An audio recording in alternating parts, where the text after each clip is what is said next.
Bonjour, petite visite guidée pour les nouveautés de Google Meet, donc octobre 2020. Alors, je suis en attente de rentrer dans ma salle. Quelque chose de nouveau en partant, on a le petit outil ici pour flouter notre arrière-plan. Donc, lorsque vous cliquez là-dessus, vous pouvez décider de flouter l'arrière-plan pour que tout ça devienne flou et que les gens ne voient pas votre environnement de travail. Donc, ça peut se faire au préalable avant de rentrer dans la salle de visio ou encore à tout moment pendant que nous sommes dans la salle. Alors, c'est tout simplement pour cliquer que ça va fonctionner. Ensuite, lorsqu'on joint la salle, vous avez quelques petites nouveautés également. Lorsque vous êtes organisateur de la salle, donc propriétaire de la salle, que c'est vous qui avez créé cette salle-là, par exemple, en passant par Google Agenda, vous aurez en tant que propriétaire le petit bouclier bleu. Donc, dans ce bouclier-là, il y a 3 nouvelles options que vous attendiez peut-être. Alors, la première option, c'est accès rapide. Donc, tous les participants que vous n'aurez pas invités en tant que tel à la rencontre. Par exemple, vous avez créé votre lien par Google Agenda et vous n'avez pas invité personnellement les personnes. Donc, tous les gens qui vont joindre votre rencontre, vous devez accepter un à un les gens à la rencontre. Donc, c'est un petit filet de sécurité. S'il y a une personne qui n'a pas d'affaires là et que vous refusez, après 2 refus, cette personne-là ne peut plus faire de demande, donc elle est barrée automatiquement. Alors, dans le fond, lorsque l'option est désactivée, vous devrez accepter tout le monde au fur et à mesure.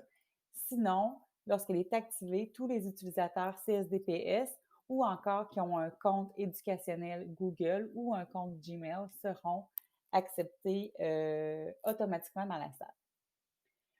Deuxième nouveauté à ce niveau-là, le partage d'écran. Donc, lorsque c'est vert, tous les participants de la salle peuvent partager leur écran.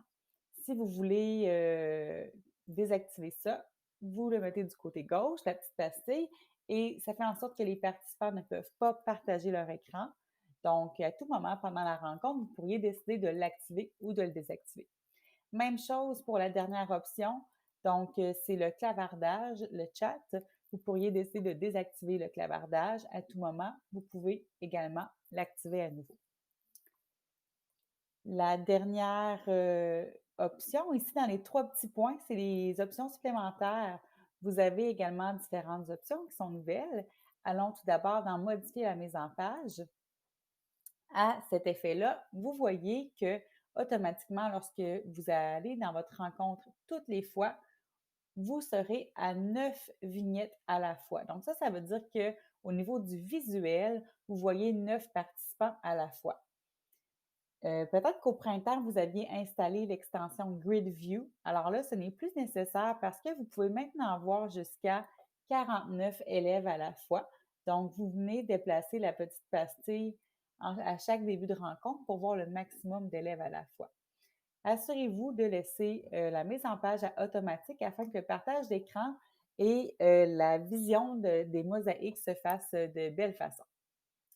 Dernière nouveauté, vous aurez sans doute remarqué que vous avez maintenant accès à un tableau blanc. Donc ici, Jamboard est intégré à Google Meet. Lorsque vous cliquez ici, vous avez 2 options qui s'offrent à vous. La première, vous pourriez tout simplement démarrer un nouveau tableau blanc, donc démarrer un nouveau Jamboard. Vous le créez sur le champ. Ou encore, vous pourriez aller sélectionner un Jamboard que vous avez déjà créé qui se retrouve dans votre Drive. Pour l'une ou l'autre des options, lorsque vous choisissez une option, vous allez voir que dans le clavardage, un lien va se mettre automatiquement pour vos élèves.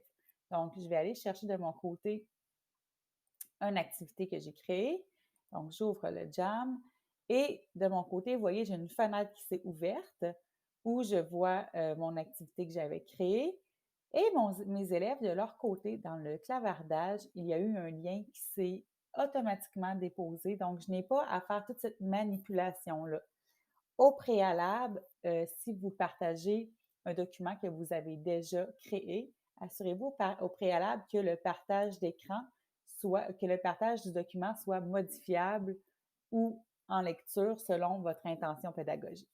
Donc voilà pour les nouveautés Google Meet octobre 2020.